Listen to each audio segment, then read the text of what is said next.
ಭಗವಾನ್ ಜಗನ್ನಾಥರ ಯಾತ್ರೆ ಆರಂಭವಾಗಿದೆ. ಈ ಯಾತ್ರೆಯಲ್ಲಿ ಈ ಬಾರಿ ಹೊಸ ಮತ್ತು ಉತ್ತಮ ಬದಲಾವಣೆ ಕಂಡು ಬಂದಿದೆ.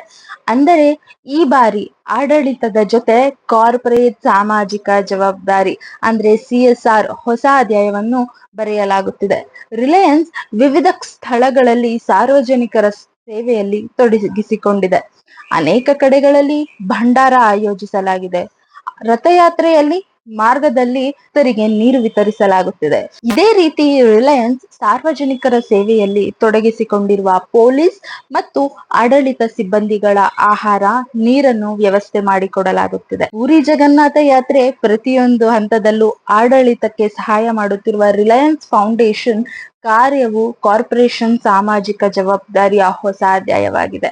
ಪ್ರತಿಯೊಂದು ಉದ್ಯಮಿಯು ಉದ್ಯೋಗಿಯಾಗಿರುವ ಅನಂತ್ ಅಂಬಾನಿಯ ಈ ಉದ್ಯಮಿಗಳಿಗೆ ಪ್ರೇರಣೆ ಪಡೆದು ತಮ್ಮ ಊರು ಅಥವಾ ನಗರಗಳ ನಡುವೆ ಜಾತ್ರೆ ಸಮಾರಂಭಗಳ ಸಂದರ್ಭದಲ್ಲಿ ಈ ರೀತಿ CSR ಚಟುವಟಿಕೆಗಳು ಅನುಷ್ಠಾನ ಮಾಡಬಹುದು. ಇದರಿಂದ ಭಕ್ತರು ಮತ್ತು ಸಾರ್ವಜನಿಕರಿಗೆ ಸುಲಭವಾಗುತ್ತದೆ.